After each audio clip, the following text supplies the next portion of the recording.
Most serial killers are just like you and I. They wake up, go to work, have dinner with their families, walk and talk just like us. You may know of a serial killer by the name of Ted Bundy who went on a killing spree from 1974 to 1978 until he was captured with the help of FBI profiling. So, what makes them turn into serial killers? How does FBI profiling help to answer this question and catch these criminals? Today, I would like to inform you on the techniques of FBI profiling and how this helps to capture most serial killers. On February 6, 2020, Psychiatry, Psychology, and Law reported that on average 50% of serial killers suggest that they have experienced psychological abuse. 36% have experienced physical abuse, and 26% have experienced sexual abuse. First, I will explain what FBI profiling is and when it started. Second, I will inform you on the different stages of profiling a serial killer. Finally, I will explain how FBI profiling of a serial killer helps to capture them. So first, to explain what FBI profiling is, I'd like to use an example from Multimedia Tools and Applications. In March 2015, they defined profiling as an investigative technique to provide characteristics of the criminal's behavior patterns based on the evidence of the crime scenes. Also, in February 1999, Corrections Today explains that interpretation of behavior observed at a crime scene is extremely difficult as it is a process. Psychology is also used to aid in profiling serial killers to determine personality traits, and they also use it to compare to any similar criminals that they have on file.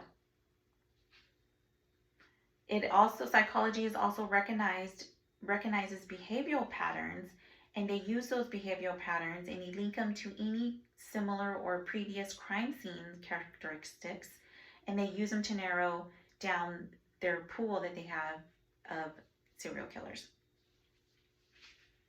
In June 1990, Law and Human Behavior reported that psychological profiling was first used by the FBI in 1971. So it was first used by FBI in 1971. However, it was recognized back in when World War II was going on by the name of Willard Langer. He was a psychologist who actually started profiling Adolf Hitler, and he used it to profile his personality. So that's very interesting there. Now, when it was finally used at the FBI was in 1971 by an agent by the name of Pete Dunbar. He was using it on 2 murders that were found in Montana with the aid of Howard Teton and Patrick Mullaney. Now, those 2 were FBI agents as well, but they came up with the profiling technique themselves and also taught it to any future FBI agents. They used it as part of their training. Now that I informed you on what FBI profiling is and when it started, I'm going to actually tell you now the steps of FBI profiling. Now, there are many steps to profiling. The first step is to evaluate the crime scene act itself. So they analyze the crime scene, and like I said previously, they analyze or study any photographs that are taken at the crime scene, any evidence that's actually left at the crime scene. They take dimensions of any evidence left over of the entire crime scene itself. They also conduct surveys of any witnesses. They go talk to family and friends. They take everything in, all the evidence. They also conduct backgrounds on the victim himself. They go through any activities that they've previously done. They go through their habits. They question, again, family and friends. They question or find out what their last known whereabouts are and any habits that they have. And who does the victim know? Who were they last with? So that's the first step of it. They actually collect all the material. So after they collect all this material of the evidence of the crime scene itself, that's the what and the why. Now, in order to get to the who, which is the suspect, they have to figure out the what and the why. So they identify the evidence, and this actually helps to determine the why. This also helps to factor in any psychological profiles, which they figure out of the serial killer themselves. They figure the sex. They come up with an age range.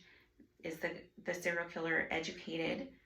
Have they created or done any similar offenses? Do they have a police record? So after Dewey, they basically try to find out anything that's similar with any other type of serial killers that are current or in the database. Then psychology is also part of it. It's used to find the intentions and the actions of the serial killer. So now that I told you the steps, let me finally explain how profiling helps to capture these criminals.